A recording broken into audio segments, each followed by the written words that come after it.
What's up, everybody? It's your boy, Tommy Brown. So, I wanted to speak to white people.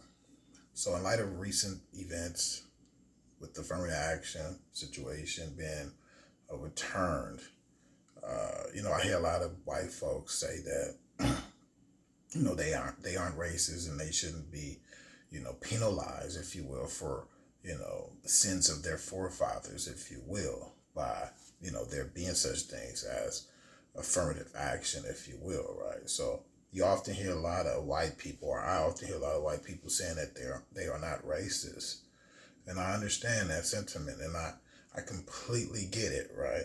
I completely get it.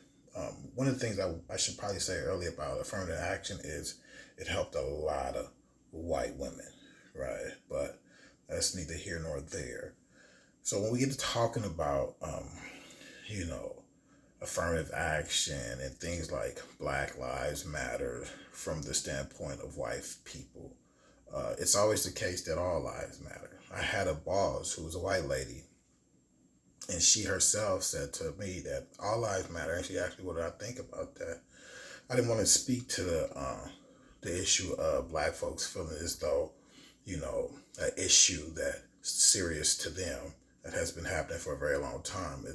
Has been hijacked, if you will, right? I didn't even go there. But she was trying to convey to me that she wasn't racist, and I get that, right? But what I'm trying to say is that I think all people have been affected by racism. All people on this planet, including me, including black people, right? You have to understand that, you know, there has been a deliberate, there has been a consistent theme throughout the generations, the years, the decades, millenniums, or whenever, that black is bad, right? There was a study on the news where a few years ago where, they had a black girl, a small black child, and they put before her a white and a black doll, and they asked her, well, which one is the good doll? She chose the white doll. Why do you think that's so? Why do you think such things like that happens? It's because black has been deemed through the media in many different subtle ways and direct ways. It's been conveyed that black is bad, black is dark, black is ugly, black is this, that, and the other, right? So even I myself find myself, looking at the guy suspicious, the black guy walking down the street, because I'm thinking, do he have a gun? Or is he going to try to rob me? Is he going to try to kill me? And then at the same time, he thinking the same thing. So it's not a matter of folks, thinking that they're not racist or haven't been affected by racism, because we all have, right? It's like for black folks, a lot of us have to get to a place where we actually love ourselves, that we resist that whole idea, where we recognize. And if you want to see tangible evidence of racism, tangible evidence today of racism from a black person's perspective, start with such things like my existence here in America today. You can also go to my name. My name is Tommy Brown. That name was a name that was Brown was the name that was that my ancestors was the product of a slave owner, and they had to take his name.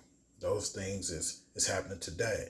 You want to think about discrimination in forms of government, banks, not giving one loans, schools not allowing black folks into the system, housing situation, arrests, all those things, racial profiling, all those things are real, right? And these things come from this narrative that's widespread in all culture, that black is bad, right? That's where it comes from. So imagine, not being able to have equal access to things because there's a perception or a narrative about you. Now, a lot of white folks say that they themselves are not racist. Okay, cool, but how would you feel if your daughter or your white son come home with a black, boyfriend, girlfriend, right? And you may say that wouldn't affect you. You may say that that wouldn't affect you at all, but there will be some negative stereotypes. There'll be some concerns you will have. Even if, say, for instance, you don't mind that relationship, you'll be concerned about, them going forth in the future and how difficult life will be for them as a matter of the racial situation, right? You would have these stereotypes about him, right, or her, and you have to ask yourself, where did this come from? Because you don't even know this person. Affirmative action is about giving one access, opening the door so one can step through the door versus you being on the other side thinking I'm finna rob you or something, or these people are unworthy, right, for whatever reason. And then once you meet me, once you get to know me, you'll find that, wait, this is a wonderful person. This is a decent human being, right?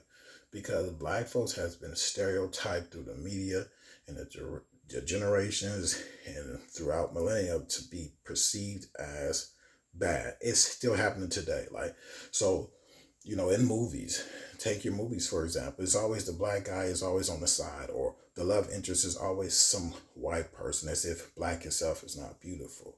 And I see racism today.